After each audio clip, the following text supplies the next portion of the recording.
ఈ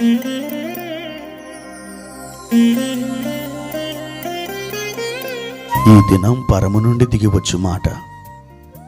ఇది నీ జీవితానికి వెలుగుల బాట. నీ ఒడిలో ఉంచబడిన దీవెనల మూట, అద్భుతాల ఆనంద ఊట. మార్చి 22.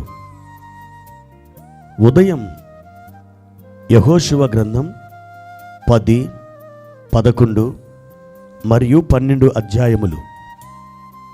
సాయంత్రం లూకా సువార్త 1వ అధ్యాయము 39 నుండి 56 వచనం వరకు. ప్రియమైన దేవుని బిడ్డలారా, ఈ ఉదయకాల సమయంలో ప్రభు మిమ్మల్ని బలపరచునుగాక. రాత్రంతా క్షేమంగా నిద్రపోయి ఈ ఉదయమున మీరు పడక మీద నుండి లేచి ఈ దినం మీరు చేయవలసిన కార్యక్రమాలు, పనులు ఇవన్నీ చేయడానికి సిద్ధపడుతున్నారు కదూ.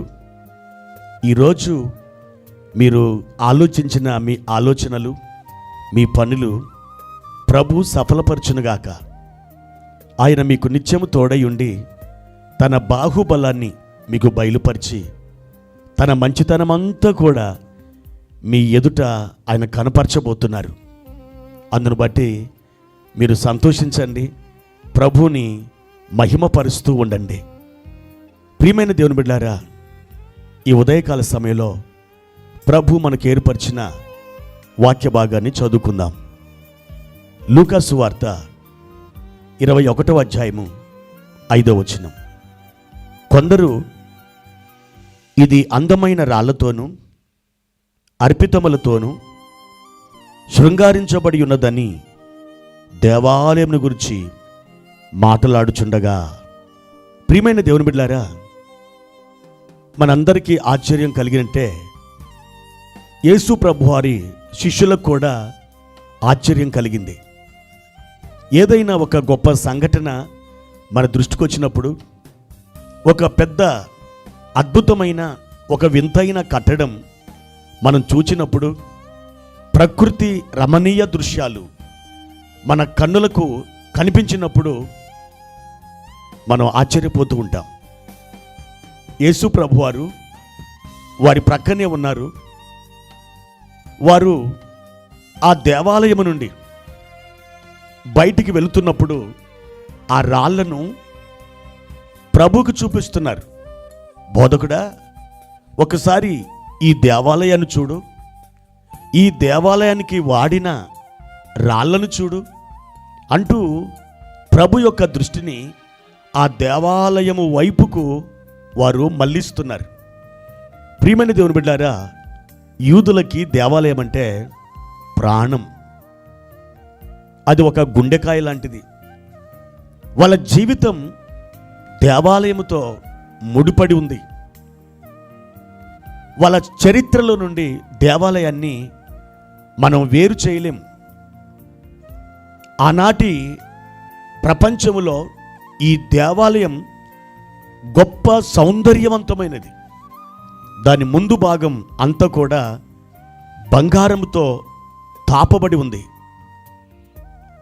యెరూషలేం ఎంత విస్తీర్ణం కలిగి ఉన్నదో, ఆ యెరూషలేం యొక్క వైశాల్యంలో ఈ దేవాలయం 6వ వంతును ఆక్రమించింది. ప్రియమైన దేవుని బిడ్డలారా, ఈ దేవాలయానికి వాడిన రాళ్ళు 30 అడుగుల పొడవు, 12 అడుగుల వెడల్పు, చాలా పెద్ద రాళ్ళు, కొన్ని వందల వేల రాళ్ళు ఆ దేవాలయం యొక్క నిర్మాణానికి వాడడం జరిగింది. ప్రియమైన దేవుని బిడ్డలారా, ఆ రాళ్ళు ఎంత పెద్దవైనా కావచ్చు, ఆ దేవాలయం ఎంత శృంగార భరితమైనదైనా కావచ్చు, అయితే ఈ విశ్వానికే దేవుడు, ఈ విశ్వాన్ని సృష్టించినటువంటి ఆ దేవుడు, ఆ మహిమగల దేవకుమారుడు వారి దగ్గరికి దిగొచ్చినప్పుడు ప్రభు వారి ప్రక్కన ఉండగా ఆయనను దాటి, ఆయనను మించి పొగడ తగిన వ్యక్తి కానీ శక్తి కానీ వస్తువు కానీ ఏ దృశ్యం కానీ లేనే లేదు. ఎవరు ఎంత గొప్పవారైనా, ఏది ఎంత శక్తిగలదైనా ఆయన దగ్గరకు వచ్చినప్పుడు అన్నీ తేలిపోతాయి. గొప్ప దేవుడు వారి ప్రక్కన ఉన్నారు, కానీ ఈ శిష్యులు ప్రభు కంటే గొప్పగా ఆ దేవాలయం గురించి మాట్లాడుతున్నారు. ప్రియమైన దేవుని బిడ్డలారా, ఆయన మనతో ఉన్నప్పుడు మనం మాట్లాడడానికి ఏ మాటలు ఉండవు. దేని గురించి వర్ణించడానికి ఏమాత్రం కూడా అవకాశం ఉండదు. ఎందుకనంటే ఆయనను మించిన కట్టడం కానీ, ఆయనను మించిన జ్ఞానం కానీ, ఆయనను మించిన వ్యక్తి కానీ, ఆయనను మించిన దేవతలు దేవుళ్ళు అనబడిన వారు కానీ లేనే లేరు. ఆయనకు ఆయనే సాటి. అందము గల వ్యక్తి అయినా ఆయన దగ్గరకు వస్తే వారి అందం వెలవెలబోతుంది. కోటీశ్వరుడు ఆయన ప్రక్కకు తీసుకొచ్చి నిలబెడితే ఆ కోటీశ్వరుడు ఒక దరిద్రుడిగా మారుతాడు. ఆయన దగ్గర అన్ని విషయాలు తేలిపోతాయి, అన్ని సంగతులు పలచనబడిపోతాయి. కనుక మీ జీవితంలో ఎవరిని హైలైట్ చేస్తున్నారు? మీ యొక్క ధనాన్న, మీ పరపతిన, మీ జ్ఞానాన్న, మీ బంధువు బలగాలన, మీకు తెలిసిన రాజకీయ నాయకులన, ఎవరిని మీరు హైలైట్ చేస్తున్నారు? ప్రభు కంటే ఘనంగా చెప్పుకొనదగిన వ్యక్తి కానీ మరేది కానీ లేదు.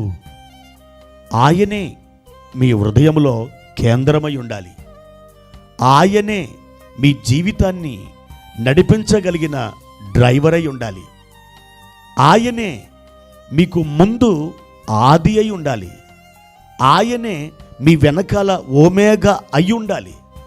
ఎప్పుడైతే ఆయనను అన్ని విషయములలో నువ్వు హెచ్చిస్తావో, ఘనపరుస్తావో, ప్రతి సమస్య కంటే ముందు ఆయననే నువ్వు హెచ్చించడం ప్రారంభిస్తావో, అన్నీ కూడా ఆయన ముందు బలాదూరైపోతాయి.